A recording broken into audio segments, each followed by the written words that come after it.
Hello and welcome to the worst free-to-play shooter, a new series on this channel where I, Pterodactyl, will be going through the free-to-play shooters on and off Steam to find the worst of the lot.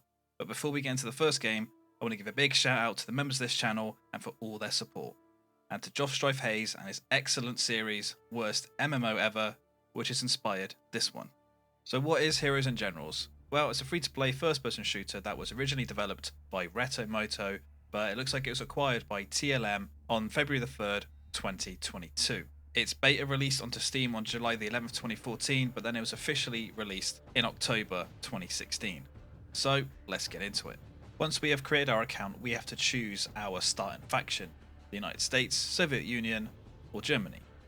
I choose the United States because I like using the US weapons just a bit more. Weapons like the M1 Garand, Thompson, and so on. And then we have to choose our individual soldier name. This isn't our account name, but our soldier name. We get thrust straight into a tutorial mission, and as we can see on the scoreboard, while these are bots, they do have normal names. And one thing I like to do is always check out the graphic settings. So I'm going to push everything to its max. It's got a pretty decent graphics options menu, to be honest. A whole bunch of different settings and sliders. Pretty good for a game that, considering, came out in 2016. Also, I always remap the keys. My friends say I have a really strange layout for my keys, but it works for me. And thankfully, rebinding keys is simple. You just choose what option you want to change, press the key, and if that key is already mapped to something, it will give you a warning, but it will still let you set that key. What is strange about the key mapping menu is that the keys seem to be in like a really strange order. What I would like to see are tabs at the top, which a lot of games do nowadays. One for, say, movement, one for, say, combat, vehicles, and so on. Now, into the game, and straight away I could tell the game is running really well. I don't have a frame rate counter on, but it's running at an extremely high frame rate, and it feels pretty good to play. And in the top left, I noticed this combat training menu, which is basically the tutorial. So what the game is doing well is putting you straight into a match with bots, so it won't be too difficult, but giving you these tasks to go through, which is basically teaching you how to move, how to shoot, and quite importantly, to get to the objective and actually capture it. So a great start for the game, to be honest. While these bots aren't the smartest, the combat feels pretty decent, the movement feels decent, and it gives you this little tutorial. I also like that you can actually pick up weapons. It gives you a bit of variety to each gameplay session because you will start with a certain loadout, but because you can pick up other weapons, you at least get to experience what these other weapons are like. So I'm using the MP34, and it feels pretty good. You know, I haven't got anything to compare it to yet, but it feels pretty good. I'm bringing up the iron sights while shooting. Again, it feels alright, it feels pretty good. You know, it's obviously not the best or most up-to-date sort of combat system, but your gun shoots, the bullets hit, you get a hit marker. It feels fine. It's not a bad shooter at all. Now, one thing I'm going to do with every game in this series is iron sight up and shoot a wall to see if it uses bloom or an actual recoil system, and thankfully Heroes and Generals uses a recoil system instead of bloom. If you don't know what bloom is where you would shoot a gun. This commonly happens in every Battlefield game, apart from Battlefield 5, but your bullets will just come out of random angles from the end of the barrel of the gun. Bloom, in my opinion, is terrible. Recoil is better, and I'm glad to see that Heroes and Generals uses this. So once we capture the objective, we win our first battle, we get shown where this battle took place on the world map, get promoted, get some extra in-game currency, get given a daily reward login, and with daily rewards, I don't really have a problem with them.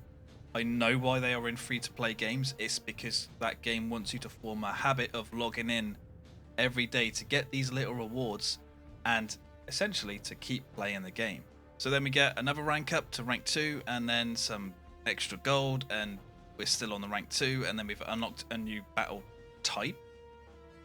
We've unlocked a new mode from ranking up to level 2, which is strange to me. Is this game locking battle game modes behind experience?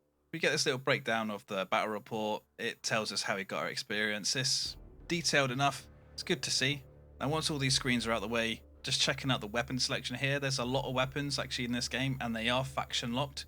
which I do like to see in a World War II shooter. I like to see certain weapons only for that faction because it's more historically accurate. And checking out the upgrade weapon system here, I really like this. Not only can you upgrade, different parts of the weapon, but it shows you how it affects the damage of the weapon and at what ranges. Also shows you the recoil changes of the weapon. I wish more games did something like this instead of just giving you like a little slider of improved accuracy, but something that actually shows you how the changes are going to affect that weapon. But I do notice something here underneath my name, boosters. So it looks like this game has XP boosters you can buy. I'll look into the monetization more a bit later on in the video. And war mode, no idea what this is yet, but we need to get to rank 10. No idea how much XP we need per level. But we can see that, yes, on here, it does actually lock game modes behind levels, which I find extremely bizarre. Why would you do that? I don't think these modes are going to be anything really different. They're all just capture battles, so why not give them to people straight away? It's really strange. So we'll jump into another battle, and once we've match made, it shows us what the map is going to be and where on the world map it's going to be, which is pretty cool. Now this battle is going to be with human players, but straight away I noticed a bike, and yes, you can ride a bicycle in Heroes and Generals. And yeah, I totally didn't expect this, but hey, it's a quicker way to get into the battle, and yeah, why not? So graphically, the game does look quite a bit dated, and yeah, it did fully come out 6 years ago, so I don't expect it to look like games that are being released today, and it's probably made this way to maybe take advantage of some of the lower powered systems so more people are actually able to play it. But after killing this guy, I've noticed that his name was Soldat, and so was this guy. So it looks like that even though you can fight against players, there still will be bots in each game, which I don't like. While it can help to make the game feel bigger with more people, but you're still playing against brain dead AI. And I don't think anyone really enjoys that. When they play a PvP shooter, they want to be playing against other players. But in this mode, I try out some of the weapons. I pick up an MG34, which operates pretty damn well. It's really satisfying to use. And we also pick up someone's Thompson. And if you look in the bottom right, you can see some highlighted icons, such as the trigger. So this is another player's weapon, and he's actually upgraded this one. So this gives you a little look at how certain weapons can perform once they've been upgraded. But after this battle, we rank up, we get some new unlocks for M1 Garand, a Jeep, a squad upgrade point, which I never found out throughout my entire playthrough how to actually use these squad upgrade points. So if someone knows, chuck it in the comments below. And we also unlock tanks, which I'll be trying out later. I'm just not a big tank guy. So into the next battle, still using the US faction, but in this battle, in a World War II shooter, we're playing as the US against the Soviets, which is really strange because they took on the Axis forces together. So I don't know why the game has been made this way. Maybe it's just because on the world map they do have the 3 factions all fighting each other. Maybe it's just for that gameplay variety and to make it so there's not 2 different factions fighting against Germany. Maybe that's the reason, but it's just a bit odd. I also find out that the pistols are pretty poo-poo. I also discover how to actually spawn with my vehicle. So because I've bought this vehicle for that character, I can actually choose to spawn with it directly in the game, which is nice. I guess you can do this with other vehicles.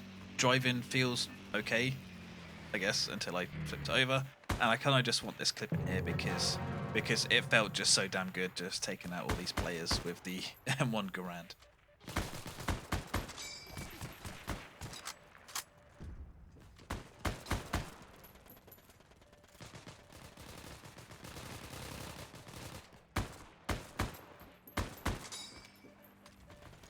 Now driving the Jeep, smash into this other guy, and some nice sort of crash physics there.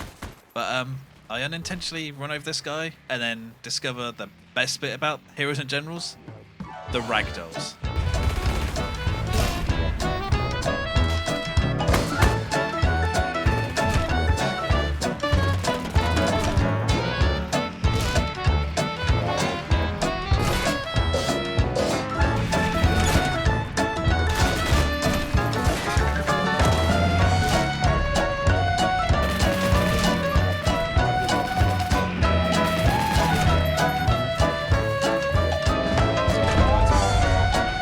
But the fun is now over and we're back to just loads of screens of unlocks and other stuff.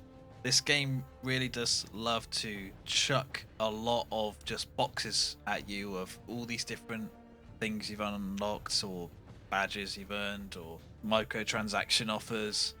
I think they need to sort of trim this down a little bit because it's just a lot being thrown at you. Maybe just have it all listed in like a row or a column and let you slide through it. I think that'd be a bit better. But I also unlocked the paratrooper, and the paratrooper plays like a paratrooper, which is really nice to see. It's not just a different class. You actually start every spawn in a plane and you choose when to jump out. So yes, you can jump out into areas of the map you're not meant to go to yet, something that's sort of like out of bounds or the enemy spawn, which will make you die. But it gives you a lot more choices to make at that start of that spawn. You could jump out, like I've done here, pretty late, and I'm landed behind the enemy's capture point. So I can come up behind them and start taking them out. And that's such a great decision in the game. I love to see paratrooper stuff. I wish paratroopers were in Hell Let Loose, to be honest. If you don't know, Hell Let Loose is the main game I play on the channel. Absolutely love the game. But I'm glad to see that Heroes and Generals has this sort of unique mechanic. It's not really unique to shooters, but it's a unique mechanic tied to a class, and I hope they do more of that with the other classes that I unlock. One thing that I'm not liking about Heroes and Generals is the audio. It's not fair to say that it sounds bad. It doesn't sound good. It just sort of sounds, I would say, really below average. The weapon sound effects just have no real punch to them. Yes, you can hear the M1 reload sound, which sounds pretty fine, but all the weapons just sound pretty weak. But then you have explosions, like explosions from grenades, which are just sort of comically loud. So I really would hope that they would improve their sound design. Onto some tank play though. Tanks control pretty slowly. This is the starter tank for the US faction. It does have a bit of speed to it though, but turn-in turret movement is pretty slow. It feels okay for this game. I'm not a big tank driver, so I apologize for my terrible tank play. And this tank doesn't really have a traditional main tank cannon, but I die. And I just need to remind you that you can ride a bicycle.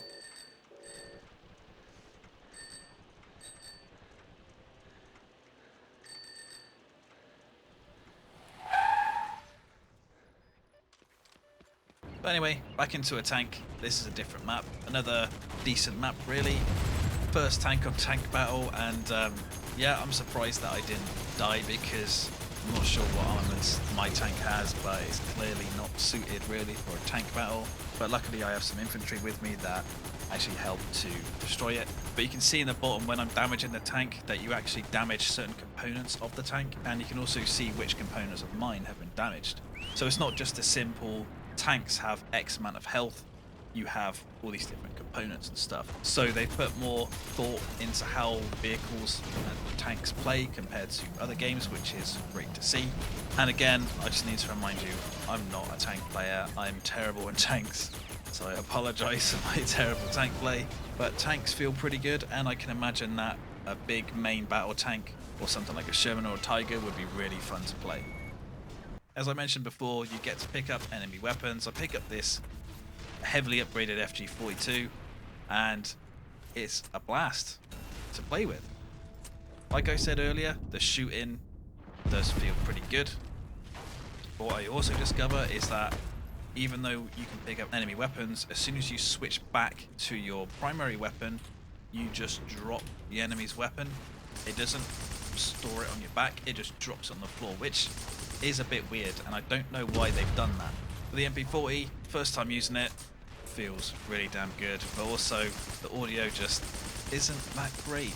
Managed to grab the FG42 again, and yeah, I am enjoying my time so far with Heroes and Generals. They have put some good attention to detail and mechanics in the game, but also sometimes it slips up, like this reload animation here, which is really strange to see, but that reload animation is sometimes fine.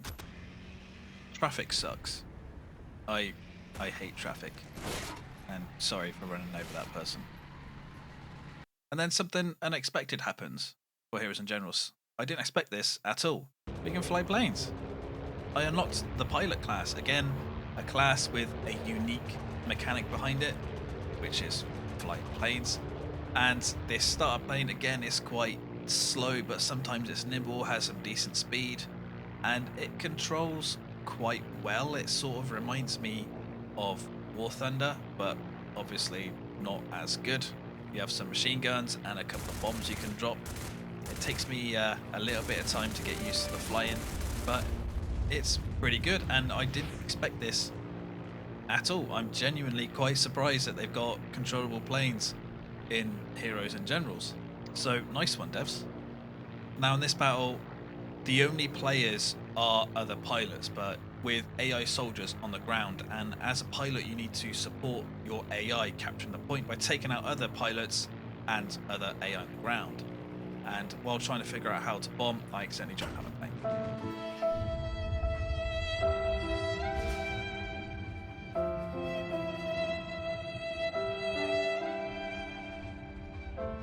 Our first taste of some aerial combat.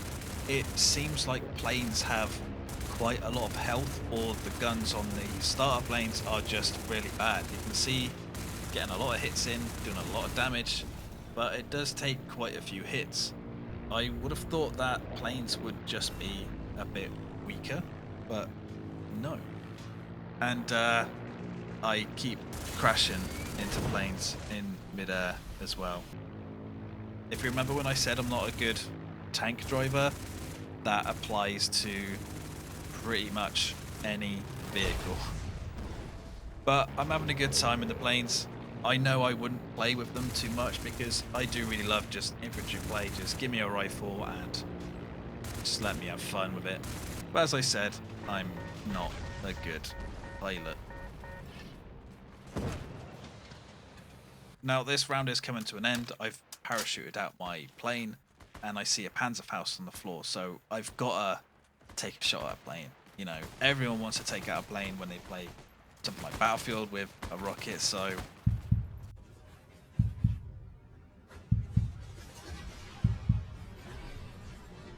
yeah, I hit it and we get some structure damage. Really disappointing. So we played through a bit more because I do want to get to rank 10 to unlock this war mode. So we experienced some other maps, and the maps are pretty decent. They're not small maps like Call of Duty. While there was a smaller map right at the beginning of the video, there are some larger ones as well. And some of these maps have like multiple capture paths, I'm going to say. So you won't just be fighting over the same points of the map. You may be forced out to certain areas. And then I also unlock a recon class, which of course comes equipped with a sniper rifle. Sniping feels, again, pretty good, just like the other first-person shooter combat. Takes me a little bit of time to get used to the bullet travel. And the Springfield has this strange bell sound effect, almost like when you shoot it. It's like a bell that goes off every time you shoot. It's very strange, and well, I've never fired a Springfield rifle. If someone has, put a comment down below to let me know if it actually sounds like this or not. But it's weird. It's just weird. And unfortunately, I discovered that you can pretty much camp the enemy spawn. And you can see here I'm killing a lot of Red Army man. And these are the AI bots for the Soviet forces, because again, as the Americans were fighting against the Soviets, it doesn't make sense. Best variety. But spawn camping in the enemy spawn shouldn't be allowed, and there should be no reason for it. So I don't know why there isn't some sort of spawn protection to stop you going in. I know you start invisible when you first spawn in, but it doesn't last long. I also unfortunately discovered that if you leave a game that's active, you just cannot play. You're not allowed to play the game until that battle is over. Doesn't matter if you choose a different soldier, doesn't matter if you choose a different faction, you're not allowed to play. You just have to wait. What is the reason for this? Why can't you just choose a different player? It's so bizarre. Just let me play. You know, just let me keep playing. But we hit level 10, we unlock more stuff, get more currency, and now we're checking out the war mode. And we have to choose what faction we want to represent, which again for me is a bit strange, because if I'm playing as the American faction, then obviously I'm going to be representing the American forces, and if I choose Germany, then it's going to be Germany. So I don't know why it's asking me which faction I want to represent. Surely it should just be tied to which faction you play as. Is it telling me that if I choose the American faction here but play as a German soldier, will that victory for me count towards the American faction? You know, it doesn't sort of make sense to me. But it seems that the objective of the war mode is to capture 15 major cities, and each faction starts with 3. Oddly, America, I guess they're representing the sort of Western allies. They start with Edinburgh as one of their major cities, but not London, which is a bit strange, but fair enough. But the world map is pretty good. It shows us every single location that can be fought over in the game. And when you click on that location, it shows you which map will actually be played. Also, it shows you where battles are taking place right now, and you can choose to join those ongoing battles, which is a really cool system. This is a bit more than I expected from Heroes and Generals, but you will see that a few maps are just generally repeated. I guess there's only a certain amount of maps in the game, so they just keep repeating certain town maps and so on. I also find this option to deploy my assault teams. I have no assault teams. It doesn't show me where I can get any assault teams. So, okay game, I want some more explanation on that please. And we get to see the overall standing of the game, and at this point where it was recorded, America's close to winning. So I check out one of the major cities, Warsaw's one of them, and it doesn't have a specific map for it. It is just one of these generic maps, which is quite disappointing. I can understand it from a design perspective because not a lot of battles will probably be taking place at these locations, but at least give us some sort of unique large city map. It should be more than just a small town. So now let's check out the microtransaction system in Heroes and Generals. So we'll start with the Battle Pass.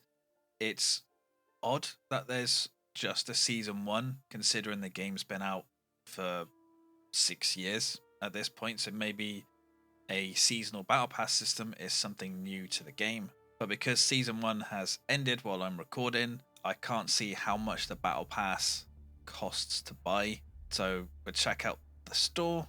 A whole bunch of options to buy. So let's check out the microtransaction gold. Really strange amounts here. 1,200 gold for £5.25, 2,200 for £8.75.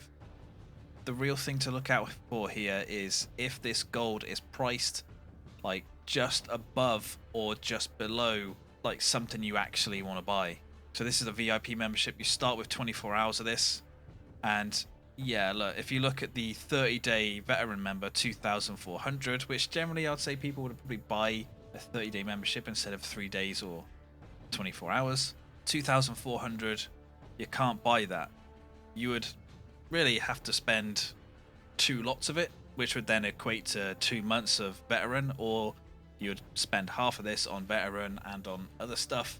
So it is priced in a way to essentially make you spend more. You could buy 2 1,200 packs for it, just so they can squeeze that little bit more from you. So this here is giving me some pay to win vibes, because you can instantly buy certain soldiers up to certain ranks.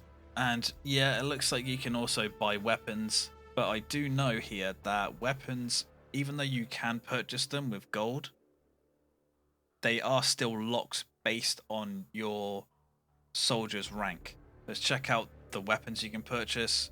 And yeah, it looks like you can straight up buy weapons from the store, no matter what your rank is, which is strange because if you go to the soldiers tab, it does actually show you if you are locked based on a rank requirement. Maybe if I switch to the German, you can see I'm getting lock symbols here. So it looks like that you just cannot straight up buy weapons that you don't have access to yet. But if you look here, for example, I can purchase levels to increase my rank in whichever sort of area I need it. So it is very looking pay to win. You can purchase ranks up, which is paying to basically be better. It's not good at all. Vehicles, again, you can straight up buy vehicles, but again, I think these are locked behind certain ranks or these ribbons, which again you can purchase up in ranked ribbons. Boosters, here we go. Lots and lots of boosters. 4-hour boosters, and Jesus Christ, how many boosts are there? 200%. It looks like they've put in boosts for like every vehicle, every weapon, and certain other things. Like you can rank up your battle ribbon, rank up close combat. I think weapons are locked behind some of these things. You can rank up your parachute. What? That isn't good at all. It is straight up pay to win, and you can buy just bundles of stuff. So is Heroes and Generals pay to win? Yeah, absolutely, it's pay to win. So this leads me to a conclusion of Heroes and Generals. I did enjoy my time with Heroes and Generals. It was surprisingly pretty decent. The movement was okay, the gunplay was okay. It just looks, sounds, and feels very dated, which, considering it came out in 2016, is probably why it feels this way. But at the same time, in 2013, Battlefield 4 was released. And Battlefield 4 is still played to this day. I mean, Heroes and Generals is being played right now. But if you look at Battlefield 4, yes, again, it's a bigger budget, but that game looks years ahead of Heroes and Generals. I think Heroes and Generals really needs some investment into it just to bring it up a bit. While it still would appeal to people who have weaker systems, I think it's too far lagging behind other games now. I mean, to me, it feels and looks like it's lagging behind old Battlefield titles. This feels like it came out years before Battlefield 4, but it came out 3 years after Battlefield 4. But I digress. Heroes and Generals. It surprised me that you could play not only as infantry, sniper, tanks, and planes. These systems in the game do feel quite decent. It is a pretty good shooter. It has better shooter mechanics than other free-to-play shooters and other big shooters because it actually uses recoil and not bloom, which is just terrible. So Heroes and Generals isn't a bad game. It just feels dated compared to other shooters that came out even before it. So would I recommend playing it? Yeah, actually, I would recommend giving it a blast. I don't think it's going to replace any shooter you play today, but you can jump in and have a bit of fun with it. Is it the worst free-to-play shooter? Well, it's the first episode in the series, and I don't think this is a bad game at all. So absolutely, it isn't the worst, but it is worth trying out. So if you like this video, please give it a like and subscribe for more. If you know of any other games that you think I should try out on this series, drop a comment down below or even join the Discord and let me know there. You can become a member to support the channel using the join button just below the bottom right corner of the video. So thank you guys for watching, and I hope to see you on the next one.